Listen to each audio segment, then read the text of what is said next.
दोस्तों नमस्कार दोस्तों, आज हम बात करने वाले हैं हरियाणा चुनाव में किस प्रकार से बहुजन समाज पार्टी अपने चुनाव को लेकर लगातार बरकरार नजर आ रही है। दोस्तों जो चंद्रशेखर आजाद रावण का दुष्यंत चौटाला के साथ गठबंधन हुआ, तो वहीं दोस्तों मायावती जी ने अभय चौटाला के INLD पार्टी के साथ गठबंधन किया। दोस्तों इसी गठबंधन को देखते हुए जो दोस्तों बहुजन समाज पार्टी का कद बढ़ता देख गोदी पत्रकारों ने किस प्रकार से दोस्तों अपवाद खबरें फैलाने लगे। सबसे पहले दोस्तों आप ये पूरा वीडियो देखिए, आप लोगों को खुद समझ में आ जाएगा कि किस प्रकार से गोदी पत्रकार जो बहुजन समाज पार्टी के खिलाफ चल रहे हैं। जैसा कि आप देख रहे हैं कि हरियाणा में इस समय सियासी पारा चढ़ चुका है और सभी पार्टियां जो राजमांस में लगी और पूरी ताकत झोंकने में लगी हुई है। लेकिन इसी बीच आप देख रहे हैं कि जो बहुजन समाज पार्टी और इंडियन नेशनल लोक दल का जो अलायंस है, उस अलायंस में आप ये समझ सकते हैं कि जब से BSP सुप्रीमो बहन जी ने वहाँ पर 25 सितंबर को पहली रैली की थी और उसके बाद 27 को कुल मिलाकर के 4 रैलियों का आयोजन BSP की सुप्रीमो बहन जी की, और 2 रैलियां उनकी हो चुकी हैं। लेकिन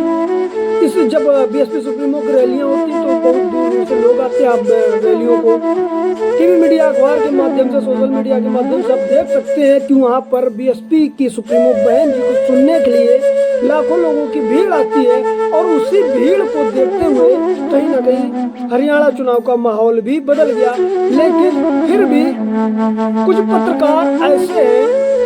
जो आप समझ सकते हैं कि वो कहीं ना कहीं गोदी पत्रकार आप उनको बोल सकते हैं, और वो जब जाते हैं BSP की रैली को देख करके तो उनको कहीं ना कहीं पेट में मरोड़ सी हो जाती है और वो उल्टी सीधी बातें करते हैं और कहीं ना कहीं BSP के खिलाफ एक प्रोपोगंडा फैलाने की भी बात करते हैं कि BSP ने वहाँ पर ये किया, वो किया, BSP आ गई तो किसको फायदा होगा, कांग्रेस पार्टी को नुकसान हो जाएगा। लेकिन वो ये नहीं कहते कि भारतीय जनता पार्टी क्योंकि वहाँ पर भारतीय जनता पार्टी की सरकार चली, 5 साल उन्होंने सरकार चलाई, इससे पहले भी उन्होंने सरकार चलाई, यानी कि 2 पंचवर्षीय से वहाँ पर भारतीय जनता पार्टी की सरकार रही है। तो नुकसान होगा भारतीय जनता पार्टी को होगा, भारतीय जनता पार्टी की सीटें घटेंगी, भारतीय जनता पार्टी हार सकती है, भारतीय जनता पार्टी को सत्ता गंवानी पड़ सकती है। लेकिन वो बातों को वो नहीं रखते हैं। वो चाहते तो ये भी रख सकते हैं कि BSP ने वहाँ पर ऐसी ताकत झोंकी है कि BSP वहाँ पर अच्छा परफॉर्मेंस कर सकती है, BSP के आने से भारतीय जनता पार्टी की सरकार जा सकती है, या BSP का अच्छा वोट परसेंटेज बढ़ सकता है, BSP की सीटें बढ़ सकती हैं और BSP के अच्छे दिन आ सकते हैं। ऐसे वो थंबनेल टाइटल लगा सकते थे, लेकिन वो ऐसा नहीं कर रहे हैं और कहीं ना कहीं तमाम ऐसी बातें कर रहे हैं जिस तरह से उत्तर प्रदेश के विधानसभा चुनाव 2022 में हुआ था, BSP के खिलाफ ऐसा तमाम झूठ का प्रोपेगेंडा फैलाया और भारतीय जनता पार्टी की भी टीम BSP को बताने का पत्रकारों ने काम किया था, आप सबको पता है। अगर बात करें BSP के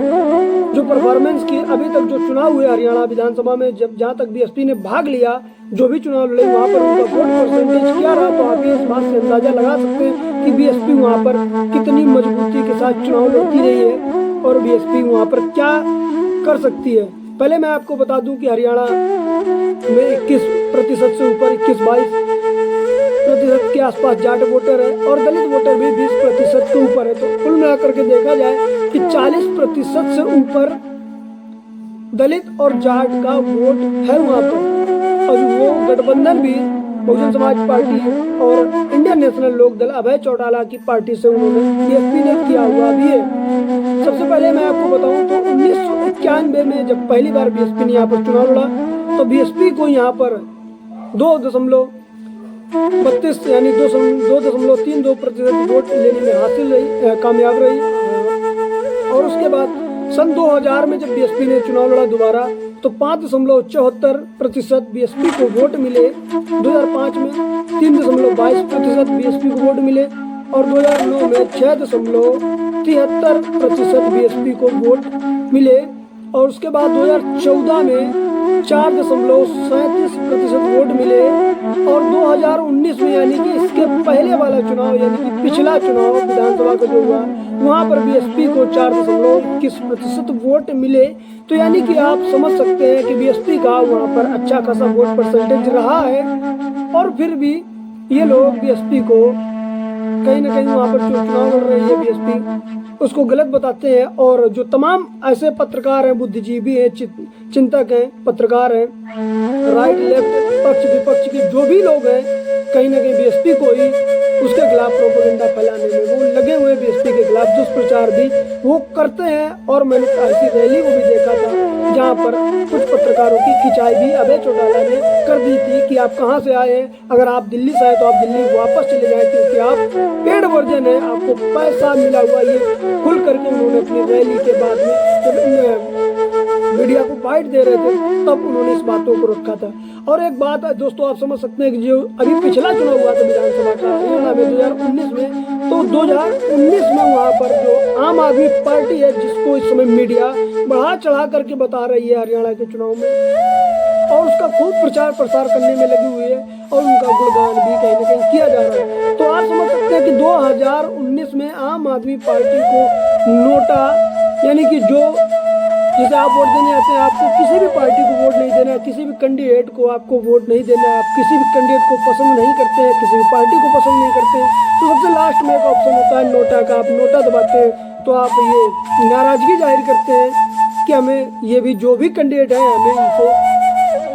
इनमें किसी में कोई दिलचस्पी नहीं, मैं वोट नहीं दे रहा हूँ। तो नोटा यानी कि विरोध करना होता है नोटा का बटन दबा करके। तो 2019 के चुनाव में आम आदमी पार्टी को नोटा से भी कम वोट मिला था और वहीं पर बीएसपी को मिला था 4.2% वोट। लेकिन फिर भी जो तमाम बुद्धिजीवी लोग हैं, तमाम ऐसे पत्रकार हैं, वो कहीं ना कहीं बीएसपी के खिलाफ भी दुष्प्रचार करते हुए नजर आ रहे हैं। लेकिन सबसे बड़ी बात इस हरियाणा विधानसभा चुनाव की बात करें तो इसमें आप देख रहे हैं कि 90 विधानसभा की सीटें और 46 सीटें जिसकी भी आ जाएंगी उसको स्पष्ट बहुमत यानी कि पूर्ण बहुमत उसको मिल जाएगा। और बड़ी बात यह है कि जब बीएसपी सुप्रीमो बहन जी की पहली रैली हुई थी देवीलाल चौटाला जी के जन्मदिन के अवसर पर, अभी 25 सितंबर को हरियाणा के दिल कहे जाने वाले जींद में बीएसपी की रैली थी। उस रैली के दौरान बीएसपी सुप्रीमो बहन जी ने एक ऐलान किया और उस ऐलान से कहीं ना कहीं मीडिया की भी नींद उड़ गई और वहाँ का चुनावी माहौल भी बदल गया। क्योंकि जब नतीजे आ जाएंगे 5 अक्टूबर को वहाँ पर वोटिंग है और 8 अक्टूबर को वहाँ के नतीजे आ जाएंगे, आप खुद ही देख लेना। वहाँ पर बीएसपी सुप्रीमो बहन जी ने एक ऐलान करते हुए कहा था कि इंडियन नेशनल लोक दल से अगर सरकार बनाने का मौका मिलता तो इनेलो से मुख्यमंत्री होंगे अभय चौटाला जी, और उसके बाद बीएसपी से एक दलित डिप्टी सीएम होगा यानी उप मुख्यमंत्री, और एक पिछड़े वर्ग से या सामान्य वर्ग से यानी कि सवर्ण समाज से कोई उप मुख्यमंत्री होगा। तो बीएसपी सुप्रीमो ने जो मास्टर स्ट्रोक खेला, जो कार्ड चल दिया दलित, पिछड़ा और अगड़ा, उस बात को लेकर के बीएसपी का माहौल बना, इंडियन दल का भी माहौल अच्छा खासा चल रहा है। और उसी बात को लेकर के कहीं ना कहीं जो पत्रकार है,